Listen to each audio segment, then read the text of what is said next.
Dan mana-mana. Sinagol sa iyo, tukay. Nga?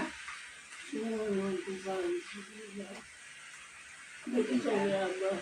Hindi ka maintindihan. May mapagsabak dito mga maintindihan. Kakao ka kayo. Ibig sabihin, dahil mo pang para balik-baliktaran kay uto si Gina. Ang mahalaga lang yung maalalayan ka magdumi. Pag barako, hindi ka pagpakaunon. Pero yung pagpara, sugalan mo kung ano-ano. At least yung tao. Kung gusto mong pahinga pagkahapon, hayaan nyo, magturog-turog sa inta. Ngayon, magpapala, angka-ang diyan. Kaya na, kayo, kundi, magaray ko ba ito, tinutulungan din sa likod sa bangko.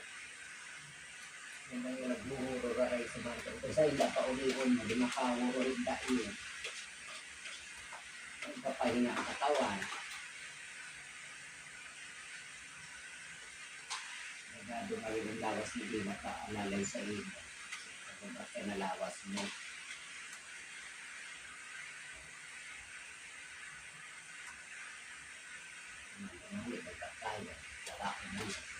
Sabi mo na dapat niya talaga natin makunin ng bantay ka na lalaki. Siya rin niya ang kuhaan.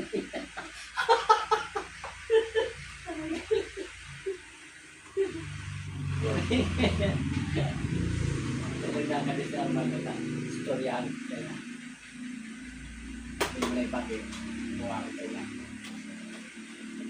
nagalay sa inyo sa pagbabakan mo. Kung bakit may kaya ni Gina, ano na yan, balik ka lang ka. Ang bakit. Masakit talaga sa Gina. Ha? Masakit talaga. Nagturoy na mo. Busa na yung pagkaman mo. May sakit na nga, kaso malala yan. Saan kaya nakabubuhat sa inyo? Ano ko yan? Ganyan din ako eh. Nakulubunan pamati ko pag nagbuhat ako yung mga paninda. Kaya nagre-reklamo ako ng mga pagbuhat-buhat.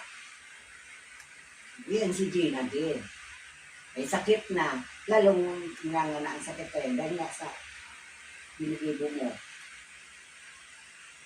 Nakabanyo pa lang, mabilis ka na naman. Doon, mabigat yung balik-balik sa banyo. Kaya turuan mo yung sarili mo na magdumi. Sarap lang ng bisis. Kung inalalayan ka naman sa sa CR, sikapin mo na makadumi. Kaya ngayon kayo na,